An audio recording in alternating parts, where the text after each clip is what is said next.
Nick says that a woman like you should have just, after high school, focused on being a mother. Fair? Fair. Okay. You're 30. Yeah. You're accomplished. You went to college. You're gorgeous. Thank You're you. smart. You're intelligent. You're going to make a great wife someday. Nick believes it should have been sooner rather than later, but you're on your own time frame. Why is Nick wrong that you're actually a happy, healthy, beautiful person and you're living your life that you want to live? Yeah, well, first talk about just briefly, my grandmother never made it past 3rd grade. She came from Guatemala. And for her, the fact that she could never learn and even read or write to a substantial amount was really personal to her, because with education, that provided freedom. Education is something that can never be taken away from you. Is this your mother or your grandmother? My grandmother. Okay. And what about your mother? For her, her, it was so important that her children were educated, because she knew that education equaled freedom. It meant that something could never take that away from you, man or woman. And so when my mom and my grandmother came from Guatemala to the United States, my mother worked 3 jobs to come here, learned English at night, to be educated, to be a woman of worth. And that really mattered. She ended up being a teacher and really being able to be somebody. And, I find that really offensive that you don't believe that women should have the education or the freedom, because there are a lot of women who would do anything to be able to read a book. And you laugh, but it's sad. Women can't read? Is that what you're saying? Well, I'm saying that there are some women in some countries that can't read. And when Nobody's you undermine... saying they shouldn't have literacy. But it's a question of, should they have secondary education? Should they pursue a degree? And when you say education is freedom, I went to school for 2 semesters before I dropped out. I went to school with a girl who borrowed her entire tuition for 4 years, getting an IR degree, $200,000 in debt for an IR degree, for a liberal arts degree. Is that freedom? Am I buying a lot of freedom? The freedom But Nick, of choice. isn't that anecdotal? Because I know a ton of dudes in student loan debt as well. They're doing nothing with their life. It's an example. Yeah. It's an example. No, I know, but the point one is, good example. But you agree, but, though. there's millions of guys and girls with useless degrees. Don't they have the freedom to make the mistake? I mean, I think that is part of the American Totally. way. They have the freedom to make the mistake. Yeah, and nobody's saying nobody has the freedom to go to college or something like that. But the point is, on the statement specifically that education equals freedom, I don't necessarily buy that getting a college degree is the ticket that it used to be. So everyone needs to go to college to get freedom. I don't agree know with that. that, but then why are you saying that women in particular shouldn't go to college and they should be... Look, no, let me explain. I think also, too, that women can have it all. And I think this construct of you have to choose this career, you have to choose to be going to college over having a family. I'd love to have a family one day. I'd love to be married someday. And I think you can have it all. And I don't think that you have to choose between this lifestyle of either or. Nick, why do you say that women can't have it all? And then I'm going to come to you, Amy, and then I'm going to come to you, Nima, I promise. You can't have it all because the clock's ticking. And, you're 30, and I don't mean it to get personal, but of course, women, there's an age after which they can't have kids.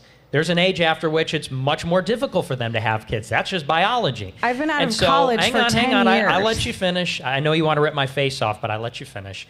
And so the point is that when women go to college full-time or they have a full-time job, they can't be a mother because a mother is a full-time job. So that means that if they are having kids, guess who's not around for 8 hours during the day? Where do they put the baby for 8 hours during the day? Do they just stuff them in a box somewhere?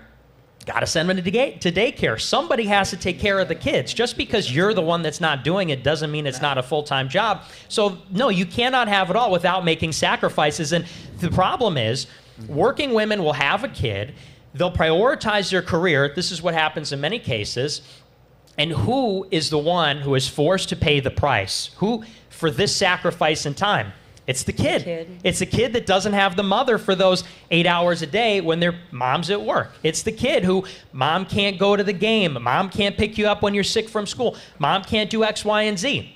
So actually, we have a short life. We have to make decisions in time. Nobody can have everything of everything. Nobody can have it all. We have to make decisions, which means sacrifice. And the problem that is going on, if women want to work their whole life and never have kids, I don't think that's good for them. I don't think that's fulfilling. But worse still is you have women that are promiscuous, which is a mortal sin. They'll wind up having kids, often become a single mom. And even if they're not, the kids wind up in daycare. And the point is it's just a very selfish lifestyle. People should put their family first. Amy, let me ask Amy, because Amy's been quiet, and Amy, I'll come to you, and then everyone, believe me, everyone's going to get tons of time to talk. I guarantee you. You're saying that in regards to women working, did you go to college, Amy? Yeah, I have my associates in justice and legal. I dropped out. But I agree with you to some degree, but I don't think anyone can really have it all. It's only the top 1%, someone exceptional in any field to really have it all. So yes, you can, but will everybody? No, it's unlikely. So I understand both sides of the arguments. I think if a woman really wants to do it and she can make that happen, but you're absolutely correct. That is not going to come without sacrifice. And I don't think you can put 100% into both things. You can be all in on something, but like you can be all in on multiple things, but that means that one thing at a time, you have to be giving 100% of your focus to that thing. So that is going to be time away from your children. That is going to have some type of an impact on them. So I think that this is something to certainly keep in mind when we are trying to talk about the traditional values that we want to reinstill in society, but that doesn't necessarily mean we have to legislate it or anything like that, which you said. You never even said that in the first place. Are you like, what are you doing to sort of reinforce? You're 28, smart, attractive. You guys are the same people. Smart, attractive, late 20s, early 30s, no man, no kids, tons of people in your DMs. Here's Nick, who's basically like, yeah. I mean, if you could sum up in one sentence your advice for them, what would it be? Don't go to school, have kids. Stop having sex, have kids with your husband. Okay. I mean, and you mentioned that being promiscuous is a mortal sin. Yeah. Is that sex before marriage? Yeah. So what happens then? You go to hell. So they're going to hell. Well, if they don't repent, yeah. So all they have to do is do what? They have to go to confession. Yeah, okay. And say, I'm sorry. So do you firmly believe that, let's say these two girls who have had sex out of wedlock will go to hell? Well, I mean, the Catholic position is we don't know who goes to heaven, but we do believe that adultery is a mortal sin. Premarital sex is a mortal sin, and mortal sins mean they're grave and with full consent. Gotcha. Breaking the 10 Commandments. So what's your advice to young Amy over here?